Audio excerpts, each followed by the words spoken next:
Today, we're speaking to Andrea Jenkins, Ward 8 Council Member. Thank you for joining us today. hmm I thought maybe we could start. You could just give a little introduction of yourself and how long you've been on the council. Yeah, good morning, Terry. My name is Andrea Jenkins, and I represent Ward 8, which is in South Minneapolis, home to MLK Park, to Joe's Kingfield Social, which is one of our newest businesses in the area, the Center for Performing Arts, and George Floyd Square. Um, So, right in the central city. I've been on the city council for 6.5 years now. But prior to becoming a city council member, I worked for two different city council members, both of which represented Ward 8. So, I've worked in Ward 8 my entire political career. Um, and I currently serve on the Business Inspections and Housing Committee, um, as well as all of the standing um, committees like the Committee of the Whole, the Budget Committee, etc. So yeah. Well, great. Thank you. I know you're very well known in the ward for sure. You mentioned George Floyd Square. Maybe we could just start there, and you could give an update on the progress that's happening. I know they're collecting feedback on what people would like to see there. So where does that stand? Kind of what are you hearing? hmm Well, so just a little background, I guess. George Floyd Square is the site where George Floyd lost his life at the hands of Minneapolis police. Um, it is located at 38th and Chicago.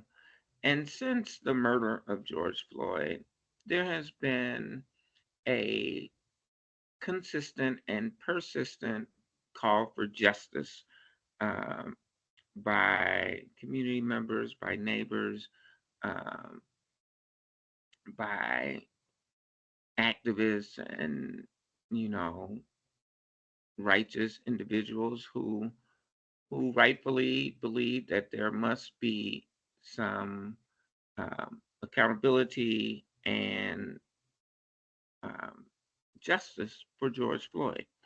Um, to that end, the it has been a very, very, I think, slow process to figure out exactly what should be occurring at that intersection. Right after the murder of George Floyd, it was immediately sort of occupied, and community um, created a monument, a Black Power fist that sits in front of the site where George Floyd was murdered. There's also multiple other fists around. Um, and so I think 4 years later, we are finally starting to have some real substantive conversations about what the intersection should look like. It has been um, determined that the city will reconstruct the street. It was it was on the um, click program to be reconstructed maybe about 10 years out, and now that process has been sort of moved up, or um, I guess elevated to reconstruct the street earlier. But we need community input to figure out what the street is going to be, and particularly because Bus traffic got rerouted, car traffic had been um, widely discouraged, I would say, in the initial phases. We have since reopened the street to car traffic, and um, transit has resumed along 38th Street, the number 23 bus. But the D line, which is the bus rapid transit that currently runs down Chicago Avenue, or historically has run down Chicago Avenue, I should say, the five, which has been not the five hasn't been replaced, but there's an addition of the D line, which is a faster, more efficient way of transporting people from all the way from Brooklyn Center all the way out to the Mall of America. It's the longest bus route in the state, and it carries more people than any other bus route in the state. So, we really want to see a process where we can potentially reincorporate transit back into that. But it's going to take a lot of design and a lot of um, community conversations to get to that point. The city has purchased the People's Way, as it is referred to now. It was formerly the Speedway gas station. So that can potentially become a site for um, a Center for Social Justice, which I've been advocating for since I joined the Minneapolis City Council, actually long before I joined the city council. But being on the council, I was able to formally bring that work forward. And so, to answer your question succinctly, I think we're on a path to getting to some good design for this intersection. I will say though, and I got to be honest with you and your readers, there's still a lot of mistrust. There's still a lot of um, And when you say mistrust, is that between, maybe you could define that a little bit, but do they well, I think mistrust there's just the, mistrust from the advocacy community, um, that of the city, and MPD in particular. Um, and so, that sentiment, that emotion, that thought process enters into these conversations. And so, it's still, I think, fragile. It's still Mhm. um, What do you think it will take to improve the trust? and consistently showing up, uh, keeping keeping our word, and I have to say our because I represent the city, um, and following through on commitments. I mean, that's how you build trust in any relationship. So, And speaking of the I know that the city bought the property, right? The yes, speed, the speedway. do they, once the redesign takes place, will they continue to own that, or is the idea that someone comes in and buys it? And Well, if, my idea, and again, I had this idea even prior to George Floyd being murdered, is to have a community-owned center for social justice. So the idea is that the Speedway site would be a community co-op of some sort, or some level of community ownership in that site. okay, But thank you. it will not be owned by the city in the long run. Okay. And speaking of community, there's also a lot of effort going in to collect feedback on the community safety centers. Hmm. Um, And I know the city has put out kind of a list of what they've already heard. It seems like a lot of those elements are people wanting safety or social services type items. So maybe you could share. Housing support, addiction Yeah. counseling support. I think some people indicated some youth activities. So yeah, a lot of what I would call alternatives to policing enhancements, I guess. And certainly enhancements might not be the right word because what I see community asking for and what I am hoping is that a community safety center will be a place where people can come and access information to improve their lives in order to um, address the root causes of violence and crime in our communities. So while our community safety center will house uh, public safety professionals, MPD, um, the community safety um, groups that we work with, group violence intervention, interrupters, etc. Um, but in addition to it, it would hopefully have some of the services that you mentioned. Okay.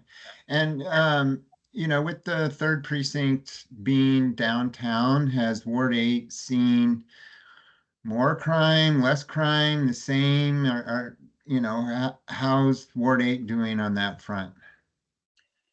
Well, the third precinct has been located downtown. Wow, for like 4 years now. Right. it's it's hard to believe. But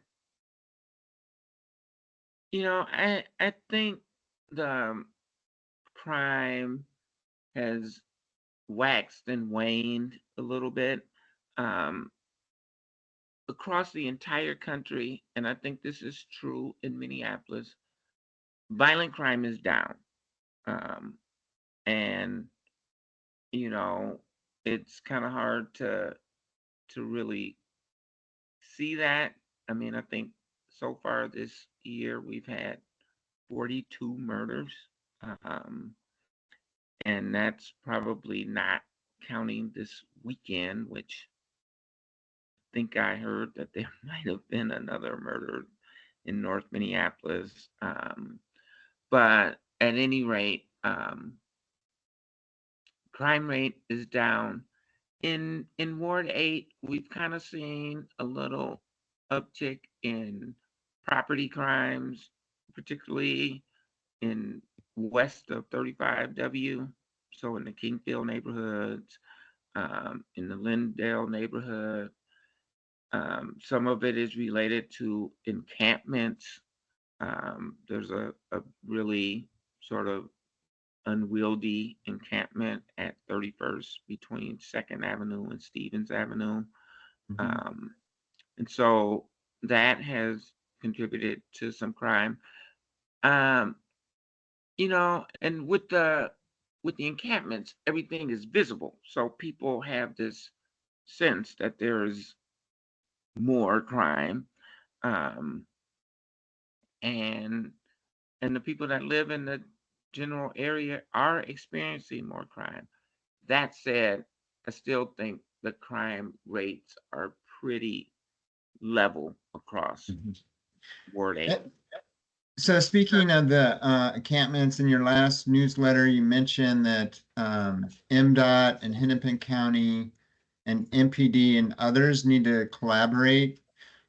Maybe you could speak to that a little bit more because it gets confusing, right? Because I think that area in under the underpass is managed by MDOT, but of course, when people see it, they think, oh, this is something the city needs to take care of. So how do those groups come together to you know come up with a solution? Sure. Well, that's exactly what I'm trying to facilitate, right? As a city council member, I I I can't direct the activities of city staff. I certainly can't direct the activities of Hennepin County staff or MnDOT staff or, you know, any of the other partners, but I can convene a table. And I want to be real clear, all of those entities are currently working in this area. It just does not feel coordinated. It does Mhm. not feel like there is a sustainable plan moving forward, and that's what I want to bring people together to discuss and to formulate a plan so that we can not just keep pushing this problem around, um, because every single day MnDOT comes out and clears the site. We have violence interrupter groups that come and help clean up the site, groups like A Mother's Love, Touch Incorporated, Mad Dads. They come in and help clean up, pick up the needles, all the trash that people leave behind. But then 2 hours later, all the traffic is back. All the, you know, Mhm. unhoused, unsheltered neighbors are back. Um, it's really a significant drug issue that's a part of this, that's creating this. So, whatever strategy has to include the Minneapolis Health Department, um, to be able to help people overcome their addictions. Yeah. Um, And I wanna be real clear too. This is not just a Minneapolis problem. It's not just a 31st. I mean, I know my neighbors, my residents, and constituents around that area is like, oh my God, the police, you guys aren't doing anything about it. This is a nationwide problem. This is a problem that the Supreme Court of the United States of America is discussing. So, it's really complex, it's really complicated, but it doesn't mean we can't continue to try to find solutions, and that's what we're going to be trying to do. Good. Yeah. I mean, it's definitely complex. I don't know if you have any idea why they're choosing that particular location or. I don't, but I will say this. I mean, it's there's pretty easy access to drugs in that area. Yeah. Um, and I think that's why, I mean, if there and I don't think that there isn't drug use in Edina, but in fact I know there is, but it's not as easily accessible on the street. If it were, you would have encampments there. Right. Yeah, it But seems like an area gets a reputation and it just then it becomes kind of a magnet. I mean, so the I know the mayor and Enrique Velasquez have gotten a lot of heat for their policy of doing the sweeps. Um, I don't know if that is going to change or keep going, or I don't know if you have any perspective on that. well, the sweeps I think are we have to do them as humanely as possible. But I think we have to. It's cruel and inhuman to let people sleep in the street. People are literally in the asphalt. Right. Uh, right now it's 89 degrees. It's, summertime, but in December, January, February, March, it gets really, really cold in Minneapolis. And it is not safe for people to be sleeping outdoors. And particularly in neighborhoods right next to people's homes, there's fires because the groups burn wood to keep warm, understandably. And yet those fires get out of control and consequently. So, I think we have to humanely clear out these encampments and provide people with options and opportunities for other uh, Shelter. resources to find shelter Mhm. and support for chemical addiction, etc. And I think you've found some success with getting some affordable housing in Ward 8. Is that Hmm. correct? We have really been able to move the needle on getting um, increased housing in Ward 8, which I believe is a big part of the solution to our housing crisis. More housing, right? That's Right. what the federal government is saying. That's what all of the economists, et cetera. And so, Ward 8, we've seen a significant increase in um, deeply affordable housing. Um, but and we have a But, lot more housing coming online. So and, 100 units at Nicollet and mhm. um, There was a hospital or 70. a church that was converted, is correct? Was it Yeah, Calvin? Calvary Lutheran Church that it was converted and expanded.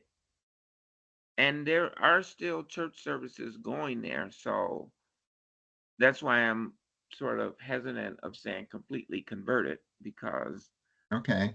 it still has, its original mission of, religious service. But it expanded to include 48 units of deeply affordable housing. Um, some of those units were specifically reserved for folks experiencing homelessness. Um, And so I'm really happy that project came online. it's excellent. Yeah, it's a contributing to improvement for sure. Mhm, mhm. And maybe we can wind things up just talking a little bit about the upcoming budget, where we're at in that process, and if there's any particular priorities you'd like to see in that budget. Well, this year will be our first year without. It won't be the first year without ARPA funding, which is You the know, American Rescue Act, yeah. but it will be it will be our first year since ARPA was initiated that now we don't have those federal resources.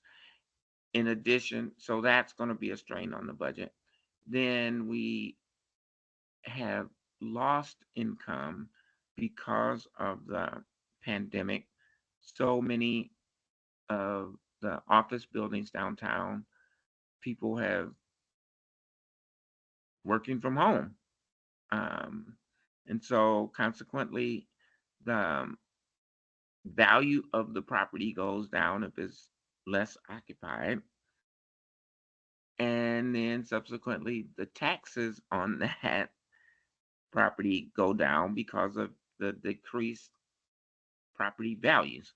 And so we're losing money on um, collecting taxes on commercial properties downtown, which is going to have a negative impact on our budget. So I'm saying all of this to provide some context. But first and foremost, we have to be concerned about public safety. Um, so that it's got to be a big budget priority. Um, we have to address these these chemical dependency issues that people are experiencing that is contributing to the crime. So I think we have to deal with that. Um, I'm deeply concerned about personally about the arts, and I want to see some funding to help support our new arts department, which, by the way, I had a significant role in creating this new department and bringing it into fruition. And so I'm really thrilled that it's here now, um, and the work that is happening. So I want I, to be able to maintain that. I think we need to I want to see some funding for George Floyd Square to make sure that we keep that work going. Truth and reconciliation is a big topic that people are talking about in terms of healing our city. Um, so, those are some of the ideas and thoughts that I will be personally championing. Of course, the mayor is going to present his budget ideas next week, I believe on the 14th. okay, Um, we'll be looking and for that.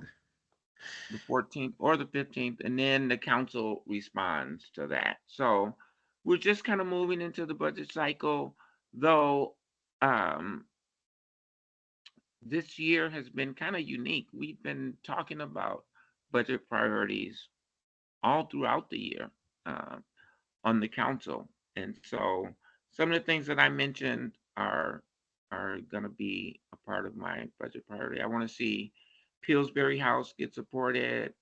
I want to see, youth employment opportunities at Sabanthony um, Community Center, particularly around the green economy and green jobs, um, and continue to do that work. Improving 38th Street, I think that's um, I know that's a big goal and priority of mine. Um, and hopefully we can get some increased investment there. Well, there's a lot there that I think we could spend a great deal of time talking about. And you mentioned Sabathany, and I know you've spent a lot of effort in getting programs and stuff there. I think Hmm. there's some, is it solar panels on the roof and a lot of Well, things. it's the roof. We got the roof repaired. It was damaged and 50 years old, so we were able to get a appropriation from Congresswoman Omar, um, and supported by Senators Smith and Klobuchar to get the roof fixed. So $500,000 there. The city has incorporated appropriated $1 million to help winterize and weatherize the building. Um, so yeah, there's been some significant investments that will now allow solar panels to be installed on the roof. Okay. So that is the next phase is to get those panels installed. But there is a solar uh, training program that's located inside of Sabanthony that young people are being trained to create and install solar panels. Yeah, that's So, great. It seems like a very forward-looking plan, program. Well, mhm. I don't want to take too much of your time. Is there any topic that you wanted to call out that we haven't touched on today? Boy, I mean, I know the biggest concerns that people have are around public safety, around housing, um, support for our homeless and unhoused neighbors, and we discussed those things. I really am hearing from a lot of people that we need more emphasis on a clean city, um, and I want to support those efforts to um, You mean when you say clean, just like less trash in the streets, or what yeah, does that mean? less trash in the streets,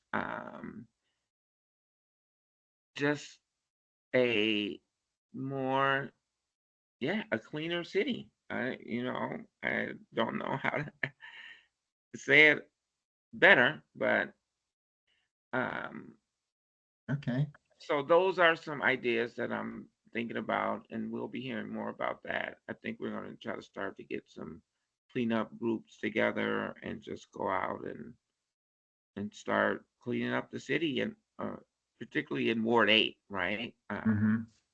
Along Lake Street,